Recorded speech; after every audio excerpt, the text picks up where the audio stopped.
Hello, welcome to lecture 17. This is our respiratory physiology lecture. The plan for today is I'm going to make 8 different videos and break up everything into their segments so that you don't have to watch a 2.5-hour video. Let's start off with an overview of the respiratory system. Now, there's 4 major functions of the respiratory system. So the first one is exchanging of gases, and ultimately for oxygen, you folks that we know that we need oxygen because we need it to run the electron transport chain. Now, can we make ATP without oxygen? We can. However, you folks know that the amount of ATP made via glycolysis is insignificant. It's very small, so it'd be really hard for us to sustain long-term ATP productions, the amount of ATP that we need to sustain life without oxygen. Now, we also need to get rid of gases, wastes. And so CO2 is the gas that we get rid of, and we need to get rid of CO2 is because we need to maintain pH. So in the beginning of the semester, there was an equation that I had you folks memorize, and it talked about what happens when CO2 is added to water. So if you remember, when we have those two components added to water, then that's going to make carbonic acid. And we don't want to have carbonic acid in the bodies because it causes pH to drop, which denatures then proteins necessary to run life. Another major function is that we need to protect ourselves from pathogens. And pathogens is any foreign substance. And so the nose and the mouth is the gateway to the entire body. And anytime we breathe, we're breathing in small particulate matter. And so another function of the respiratory system is to protect us and trap those pathogens, and then try to now remove those pathogens and scoot them back out where they came from, the nose and the mouth. The last function of the respiratory system, which we're not going to dive into, but this is the last time I'm going to talk about it, is vocalizations, is that we manipulate the throat and the larynx and allows us to now expel air through those areas to allow us to speak, sing, make noises. Now, if you remember this from anatomy, these are all the cavities in our body.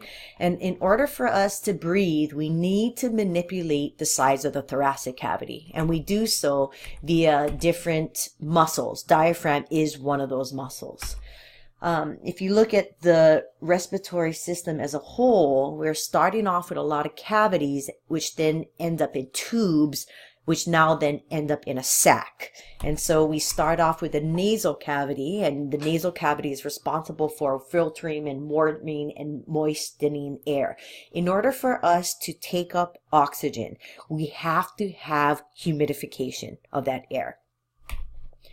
From the nasal cavity, we'll go ahead and travel to the throat, and from the throat, we're now going to enter the trachea. And so that's the main tube that now goes into the lungs. So trachea bifurcates into bronchi, and then the bronchi will further branch into bronchioles, and bronchioles now, as they get smaller and smaller, will lead into sacs called alveoli. So those are the air sacs that now fill up with air, and that's where gas exchange occurs. The lung itself is wrapped up in a membrane. We call it a pleural membrane. Pleura means lung. And it'll play a part in partial pressures, which we'll discuss later on in the lecture.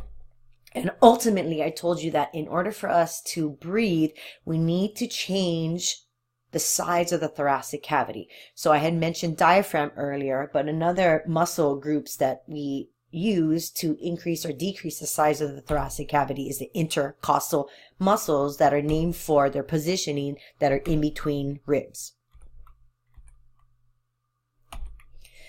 Now, I get this question a lot in anatomy. Why does cold temperature make your nose run? But if you remember the histology of the respiratory system, everything in the upper respiratory tract is lined with pseudostratified ciliated epithelium with goblet cells. And so I had mentioned earlier that in order for you to have gas exchange, the gas needs to be warmed and it needs to be humidified. And so the function then of the upper respiratory system via the mechanism of the pseudostratified ciliated epithelium with goblet cells is to now provide moisture via these pseudostratified cells here, secreting a saline or salty water into the lumen that allows now the air to become humidified. Another thing that happens is the goblet cells here are also secreting mucus. And so the combination here is a very watery, sticky mucus. As you breathe, and if the temperature is very cold, usually cold air is very dry. And so you start to now wick away a lot of the moisture that's lining the lumen. The more moisture you wick away from this area, the more water or saline water these cells are going to make, and the more mucus is that you're going to secrete. And so that's why your nose runs as temperature gets very cold. Now, let's talk about the anatomy of the alveolar sacs. And in here, we have the stringy materials, that's elastic fibers, and it's really important to note that the lung is elastic. It can stretch and it can return back to its normal shape. And in order to do that, you have to have elastic fibers in the area. Now, this is capillary system.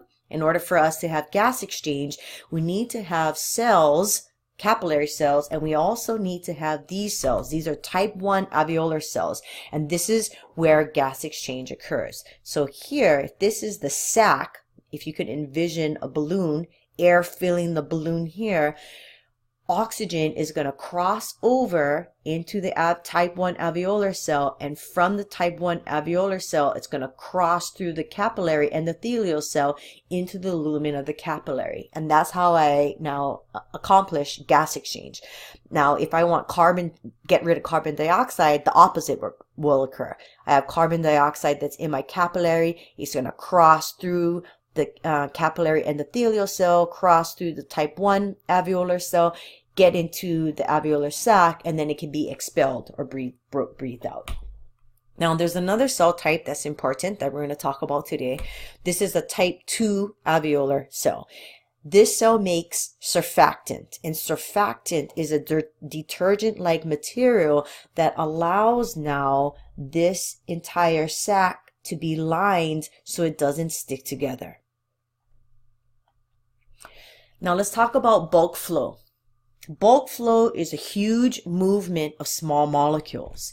So we need to learn some new vocabulary. In the past, we've been talking about the movement of small molecules from high to low concentration.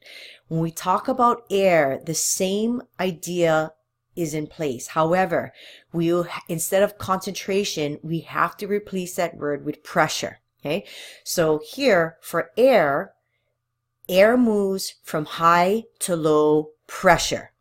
Practice that over and over. Okay, your answers in this exam need to state that. Wind, we live near the Altamont Pass, or you're going to school near the Altamont Pass, which is one of the windiest places on earth. And that wind is cutting through in that area because it's moving from a high pressure system to a low pressure system. Now, in order for us to create high and low pressure is we have something called a muscular pump. And all that is the muscles that are in this diagram. Don't worry about the sternocleidomastoid and the scalenes. We're just going to concentrate on the internal intercostals, external intercostals, and the diaphragm. And so when I contract and relax these muscles, I'm going to change the size of the thoracic cavity. And if I change the size so the thoracic cavity is larger, the pressure inside is lower.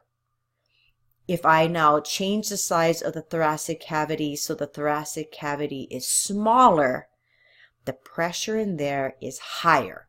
It's because gases are the fastest molecule if you compare them to liquid and solid. Okay? All molecules move, even in solid. Think about ice. That's solid. However, the water molecules in there are vibrating. Okay? So that's a misconception. People think that just because you have a solid material that there's no movement there. That is false. All atoms will vibrate, regardless if it's solid, liquid, or air.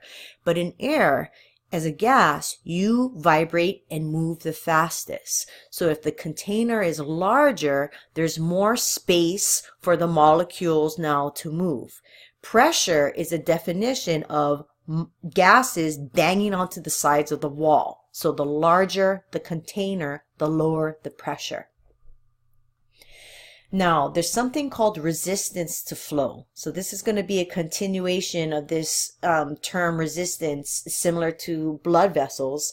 But if we manipulate the size of the tubes, dictated here on the right side of the screen, is that we can cause more resistance to airflow and slow it down. And we'll talk about that shortly. Now, the airways are split up into two categories. There's this upper respiratory system. This is the conducting zone.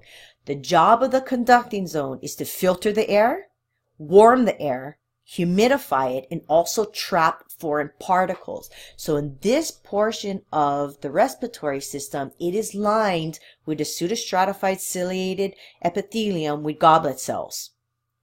Now, in the respiratory zone, I can't have a bunch of mucus in there. This portion is responsible for gas exchange. This is all going to become your simple squamous epithelium. You need that thin, flat cell so that gas can cross back and forth. Now let's talk about the mechanisms of the conducting zone. So remember, the conducting zone is warming, filtering, and trapping foreign particles. However, one of the jobs here is to increase resistance and to slow down airflow. The slower the airflow is, the better I can warm it and humidify it. So being able to slow down flow is very important. Now here, in order to now filter and trap foreign particles, it's also important to slow down the airflow. Slower air allows more particulate matter that's foreign to be trapped in the mucus in order for me now to sweep it out. Now, how do we do that? Now here, for if you remember, it all goes back to the anatomy. The anatomy will tell you the function. So remember that the conducting zone is all lined with this cell type, this epithelium, this pseudostratified ciliated with goblet cells. And so here, I cannot manipulate the size of the tube in the upper respiratory system with smooth muscle, is because there's a bunch of cartilage rings there. However, if I secrete a bunch of mucus, I can now have, this is a normal bronchial tube, I can now line it with mucus, and in doing so, I will cause the diameter to become smaller and thus increasing resistance, therefore slowing down airflow. Next topic, we're going to talk about ventilation.